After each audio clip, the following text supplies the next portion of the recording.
Mm.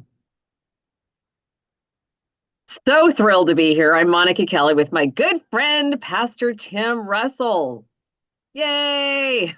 Yay. How are you? I'm doing good. And I want to say it's always good to be here with you too. I enjoy our conversations, Monica. They bless me. I believe they bless others, but they don't bless anybody. They bless me, our conversations and our friendship and our faith that is in such alignment with each other about who God is and what he can do. It blesses me. So I'm happy to be here as well. Well, it's just about a week or so before Christmas as Yeah. of this recording. And are you guys ready for Christmas?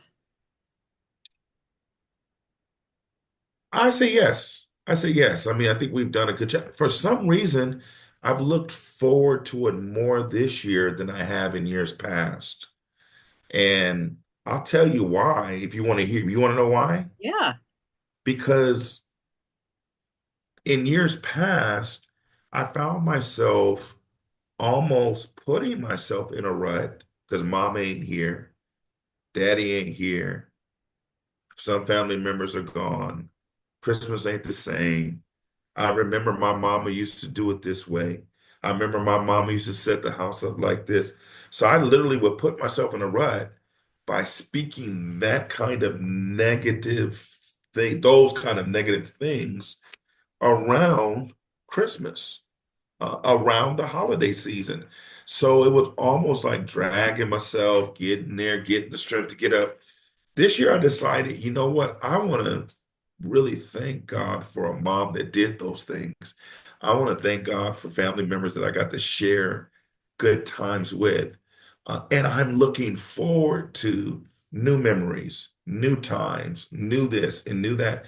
And it's really given me a different mindset where I'm looking forward to it rather than living in that feeling of, oh, it's not going to be like it was when I was 12. It shouldn't. I'm 55. It shouldn't be like it was when I was 12. It should be like it was when I was 23. I've grown. I'm a different person. So I put myself in a different place of, moving forward in life rather than staying in what was. That's so good. And, just kind of piggybacking off of that whole concept of moving forward and God, we talked a little bit before we started recording about the promised land was before the Israelites. Like it wasn't in the past, it was Right. somewhere that they were headed. And that is God. Like he is a progressive God. And by that, I do not get the wrong idea. I mean, he's a forward moving God. He's not stuck in the past. He doesn't want us to stay stuck in the past. That's right. That's right. He knows our end from our beginning. So God is always speaking to what's next in our lives.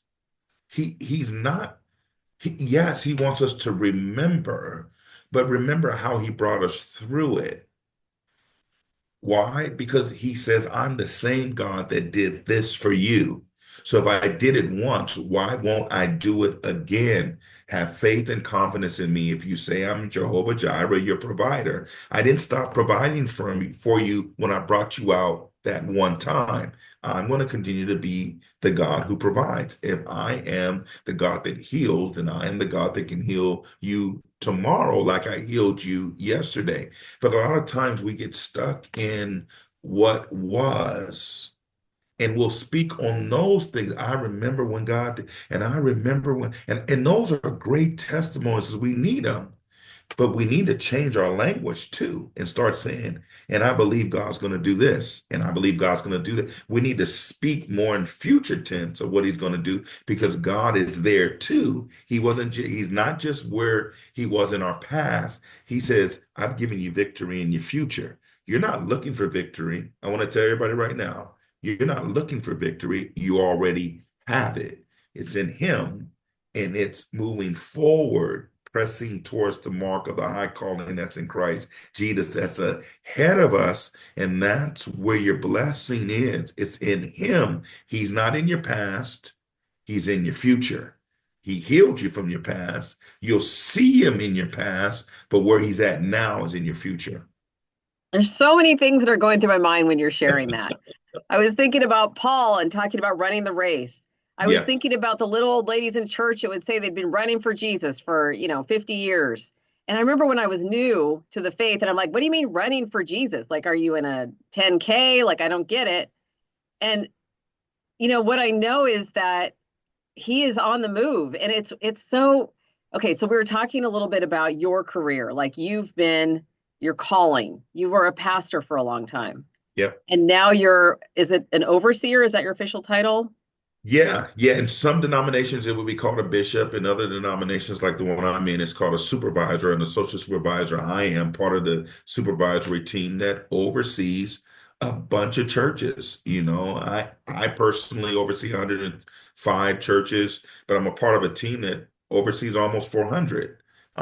So it's different for me now. It's a It's lot. different where you just, as a pastor, I'm shepherding this flock. Now I'm shepherding pastors that shepherd flocks, and it's different. And but I'm loving every moment of it. It's funny you said you love travel I do. and you're such an encourager. So you get to travel and encourage people, which is That's right. incredible. That's right. That's right. Timothy Russell Ministries, which is something I created after I stopped pastoring. Like, I got to have some kind of platform where people can go to and catch video clips and this and that. So, Timothy Russell Ministries, literally, it's about restoring hope to families, individuals, ministries. I want to be, man, Monica, you know my story. You know what God brought me through. You know how he's been such a blessing in my life. I want to tell anybody and everybody that if God did it for me, he can do it for you. So I'm going to always go and talk about hope in Christ, faith in the fact that you are the head and not the tail. You're blessed going in and you're blessed coming out. He is your shepherd. You don't have to want for nothing. He is your light. So therefore, you don't have to fear. He is the strength of your life. You don't have to be afraid. So I'm going to always be talking about having faith in the one who promised it, because if he promised it, he's bringing it to pass.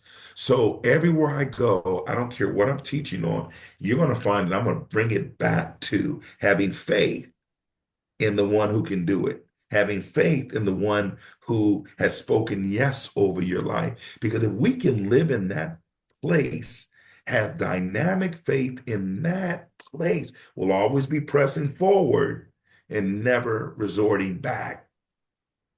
It's interesting. You're talking about having our faith, having a firm foundation, right? Yeah, Trusting and believing that God is who he says he is. And a couple of months ago, I started to, I've been praying every day for my son since he was born, praying most days for my husband. And I think prayer is super important, right? Obviously. But something shifted a couple of months ago, and I started to declare God's truth over my family. Instead of asking, declaring, coming from that place of victory. that's good. Can I just tell you the difference? Yeah. It's crazy. Even my son, who's being a teenager right now, like not walking a perfect walk, let's just put it that way. Yeah. He Yeah. will, I will pray or even declare, I'll declare Psalm 91 and he's up to something he shouldn't be doing. He will get caught like in the Yeah. most ridiculous ways. Like God, and I said, you have to understand when you have a mom that prays, there's literally nothing you're going to get away with. That's right. So instead of getting caught, here's a new word for you. Say, son, God rescued you. It feels Oh, like you got caught, but he rescued you. that's good.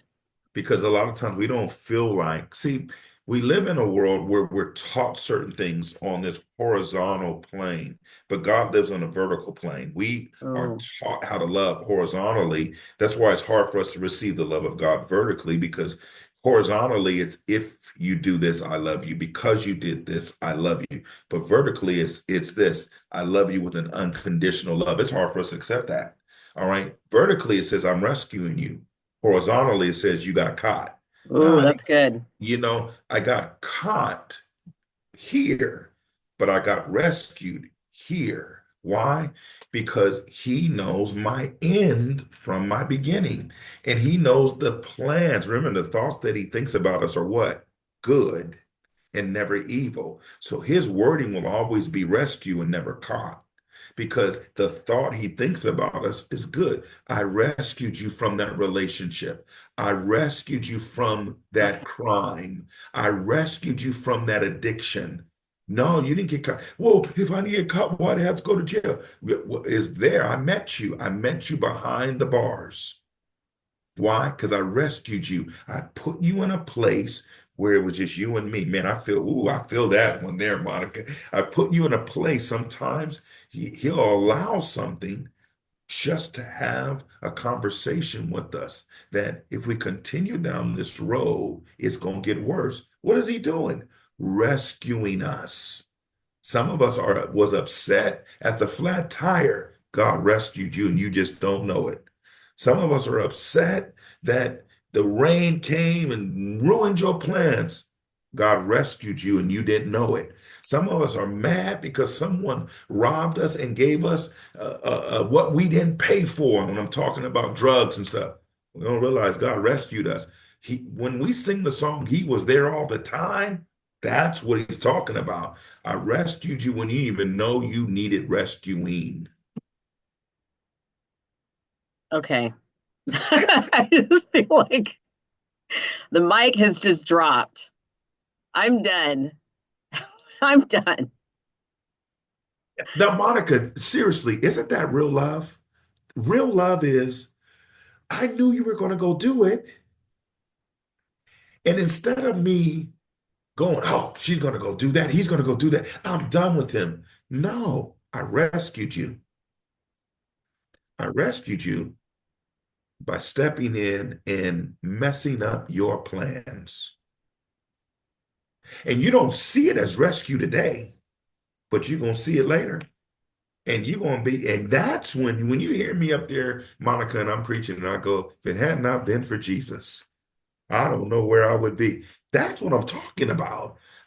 Talking about how he picked me up, he turned me around, brought me out of some stuff, and placed my feet on solid ground. It was things I wanted to do. I was mad at God because he didn't let me do it. Now I can rejoice because I know now he rescued me from myself. He rescued me from my stinky thinking. He rescued me from my fleshly desires. He rescued me when I thought that, man, here it is again. I ain't getting what I want. And I was throwing tantrums, and he was going to go ahead and throw that tantrum. I heard someone say this, and I took it. He arrested me just to set me free. Come on now. Come on. Come. How many preachers do you know that can tell the story of, I remember I got arrested, went to jail, and it was in jail that I realized that I can't continue like this. God rescued them. He rescued them from themselves. I heard a testimony recently, and I can't remember where I heard it. And the man was talking about how God was, intervening in his life. And he ended up getting ready to go to jail. Well, he was in court. He had had somebody lined up to testify on his behalf so that he wouldn't have to go to jail.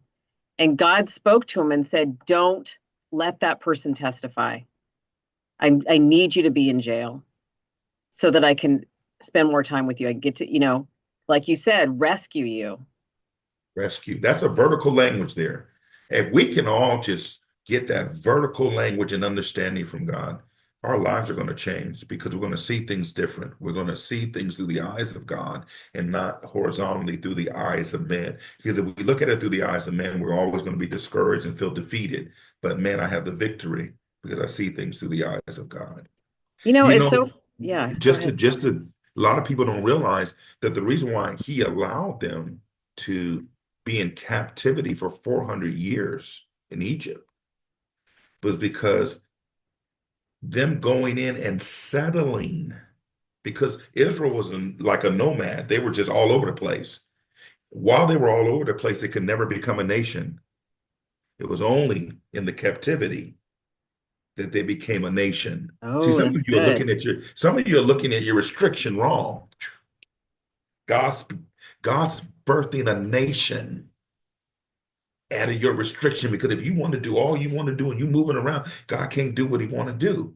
But it's through the things that you're going through that resiliency, strength, perseverance, trust in the Lord, understanding of scripture is being birthed out of you. Nation is being birthed out of you through the thing that you don't even like right now, but God's rescuing you.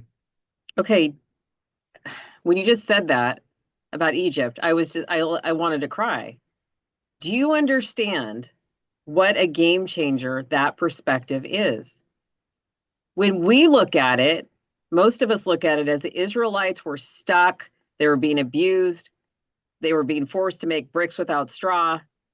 That's horrible. And your perspective shift of no, this needed to happen so there would be a community that would form, because otherwise the nation of Israel wouldn't have happened in the way that it's happened. There's so many things that makes me think of, like, so many different instances in my own personal life. I'm sure, somebody listening right now might have a thought like, wait a minute, did I go through that on purpose? That really horrible thing on purpose? It's real. Remember what he said about Lazarus. They came and said, your friend is sick. And he stayed there and sat there for 2 more days. And then he waits until he dies and then says, I got to go wake Lazarus up. His disciple says, well, if he's sleeping and he's sick, that's good. He says, no, no, no. Lazarus is dead. He gets there. They say, if you had been here, our brother wouldn't have died. Jesus already knew that Lazarus' death was not unto death, but it was unto the glory of God. See, a lot of things we're going through right now, we look at it one way, but God is saying, no, no, no. Some of the things you're going through right now is for the glory to be revealed. And you are resisting it, you are mad at it, rather than trusting in the Lord with all thine heart and not leaning to your own and horizontal, your own understanding. Why? Because it's to the glory and honor of God. So our prayer should be, Lord, is this to your glory? Lord, is this you? If it is, settle me. Because remember, he says, after you have suffered a while, what he what he's going to do, settle you and strengthen you and present you. Look, see, we got to understand what God is doing. His ways are not our ways.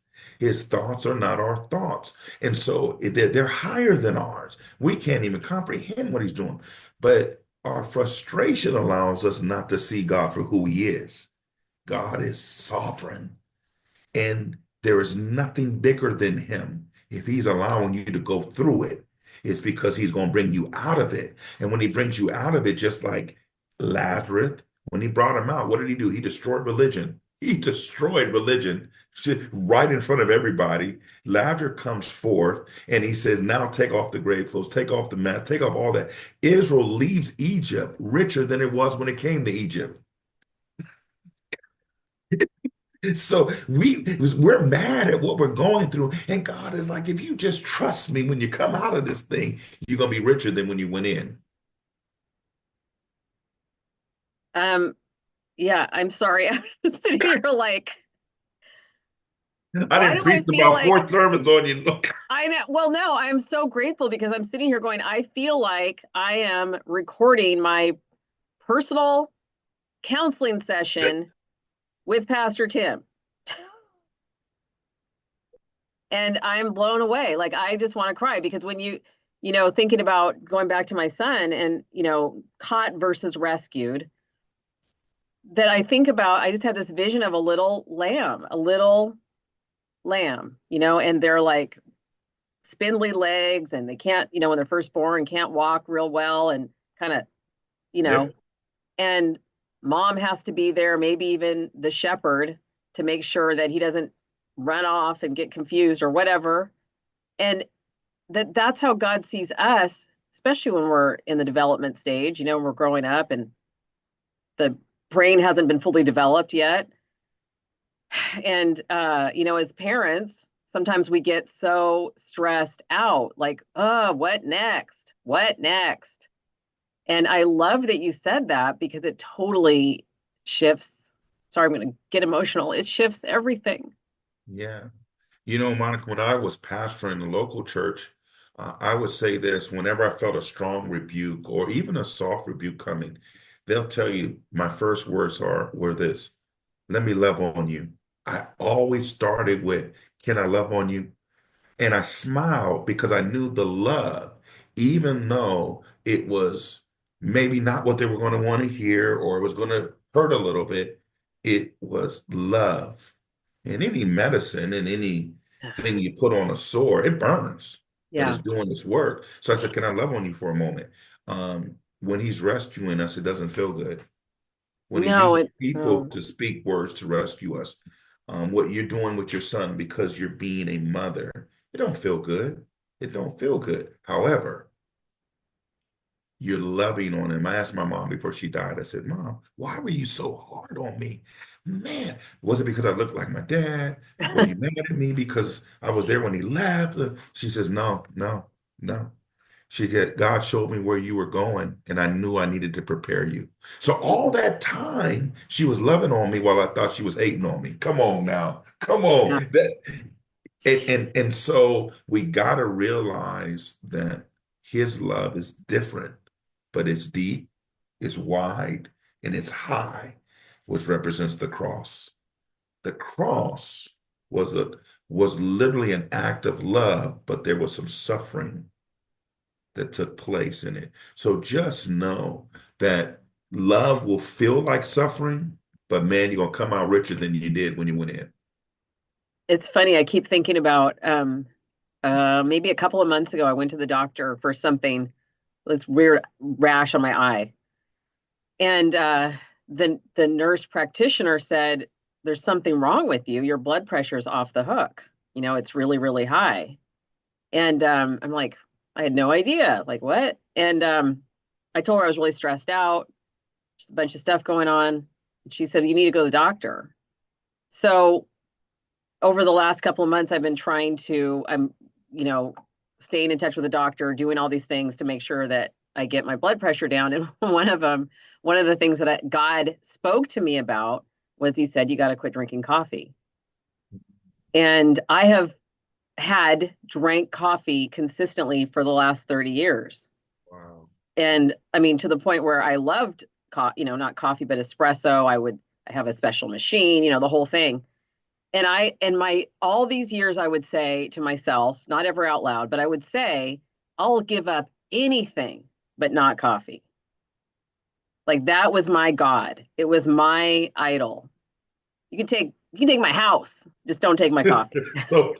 Give me my courage. And so God spoke to me, and I'm like, why? Um, and then I realized, I got to drink more water. I mean, all the things. And you talk about discipline. You talk about, it hurts for a while. Changing, realizing, wow, I'm being really lazy and Yeah, really stuck in my ways and addicted and all those things. And I'm not 20, so I don't get away with that kind of stuff anymore. right. And I love how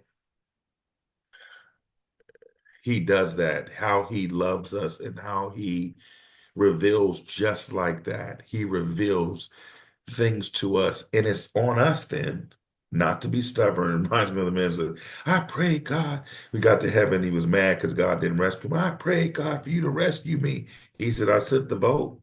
I sent the ship. I sent all those things in, but you wanted to see it your way, or you wanted to be rescued one way, and because it didn't come that way, you missed the boat, you missed everything else, and you ended up dying in the flood. Well, God is sending constantly those rescues to us. If we open up our eyes and say, God, show me what you're doing, show me in all our ways, acknowledge him. And what's he going to do? Show us. He's going to show us.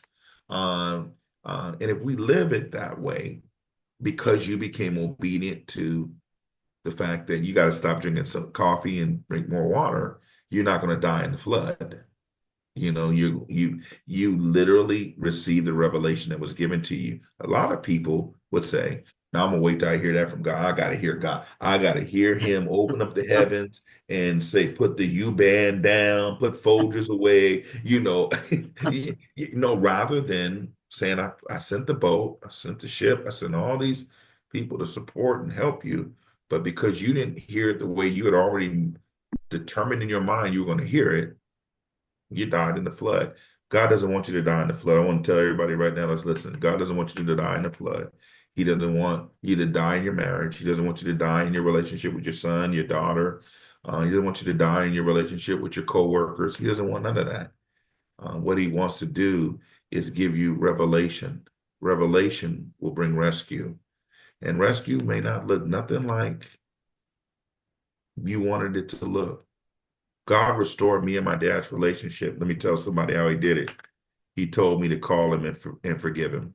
Mm, I said, well, wait. Okay, I will. When he calls me and says, Tim, I'm sorry, then I'll say, Dad, I forgive you. No, no, no, no, no, no. I want you to call him and I want you to say, I forgive you.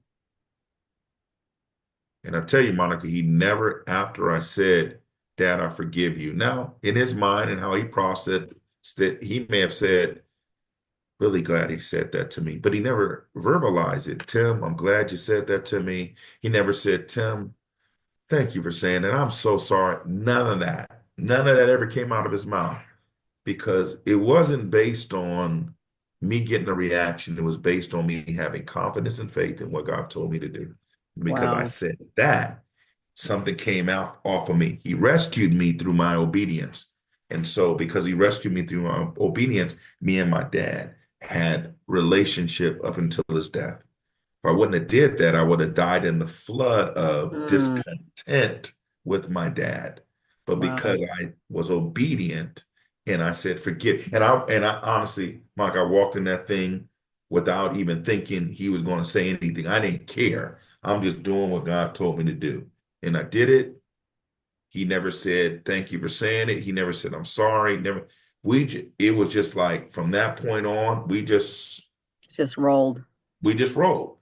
Um, and thank God he rescued me because what the enemy wanted me to do was he wanted me to die in my unforgiveness. He wanted me to die in my rejection. He wanted me to die in my abandonment of my father abandoning me. He wanted me to die in all that. He wanted me to die in that flood. But because I was obedient to the Lord, he rescued me. My dad didn't rescue me. His words didn't rescue me. The Lord rescued me. And that's so important. Thinking about going into the holidays. So often we're sitting around waiting for somebody to act right or to do right or whatever. And God forgave us for just everything through his son Everything. Jesus. Then we have to forgive. Even if we don't want to or it doesn't make sense, That's right. that's our obligation. That's right. That's right. And if we do it, then we're literally understanding what vertical is all about, not horizontal. I don't, I know I live here because this is where I live. Hmm. I've learned a lot on this plane. I've been hurt a lot on this plane. I've developed habits from this plane, but salvation gave me access to this plane. And I can't serve God here. I got to serve him here. And this is in contrast to what I'm used to. I'm comfortable here. If you do me, I'm going to do you. If you lie on me, I'm going to confront you. If you talk about me, I'm going to slap you. It's here. But then he's saying, I want you to live here. Pray for those who despitefully use you. Love your enemies. Forgive those of their trespasses. Huh? Wait a minute. Whoa, whoa, whoa, whoa, whoa, whoa, whoa, whoa, whoa, God, whoa, whoa, whoa. I want to be here because I'm asking you to burn them up. No, I want you to ask me to forgive them. I want you to forgive them. I want you to walk in harmony with them. Oh, here, God, no, I just want all wheat in my church, Lord. I want to get rid of those that ain't doing right. No, no, no. Here, let the wheat and tear grow together. See, it's Mm. it's a whole. different thing than here. Here, I don't understand you, God. Good. I got you right where I want you. Because faith ain't about understanding. Faith is about total reliance in God. And we are faith walkers because we walk by faith and not by sight, Right. which means Yeah, what's familiar with us. Nah, I walk by what's not familiar and what goes against the grain of my flesh. that's so good. So good. And I just know that God transcends, when you were talking about here versus here, I was thinking about political systems, whether you're blue or red, like God is not about that. He transcends that. And I think on this plane, we come up with reasons to be against each other, Yeah, reasons to hold grudges, to create an us and a them, when the reality is we're all together. Like Jesus is for all of us. He came for all of us. He didn't say, I just came for them and not them. Like he's, exactly. yeah, so good. Exactly. Exactly. Well, we're almost out of time. Thank you. Is there Thank anything you. else you want to share, like going into the new year, 2025? I would say this, go into the new year with a new language. And it's not about resolutions or affirmations. All of that is meaningless if you're going to still talk the same and do the same. Mm, You'll do it for a day, you'll do it for a month, you'll do it for a couple of weeks, whatever. But if you go in saying, I'm going to walk in a new language, I'm going to walk in a new way of thinking and a new way of life, because whom the Son says free is truly free indeed. I, I know it don't feel like freedom. It almost feels like restriction, but it's freedom. Because what's really feeling restricted is your flesh. But you got to understand the flesh is an enemy to God. So the more the flesh feels restricted, the freer I am. That's new language. That's new attitude. And it's our attitude that's going to determine our altitude. Remember that for 2025. It's our new attitude that's going to determine our altitude. Let's get tired of being here with one another, with our own selves, with relationships. No, let's be here. Lead me down the paths of righteousness for your name's sake, because I'm free in Christ Jesus and I have the victory. so good. Well, thank you again, Pastor Tim Russell Ministries. Thank you for being on Greenlight and just being Um, you. I love it. And I look forward to talking to you again, Monica. I appreciate the therapy session. I'll Venmo you my my cash. Oh, that's great. That's great. I hope you have a Merry Christmas, Merry you and all Christmas your and family. yes, and Happy New Year. New way of thinking, new way of being, going. We're coming out richer than we did going in. So just know that. That's so good. All Thank right. you. God bless you. God bless you.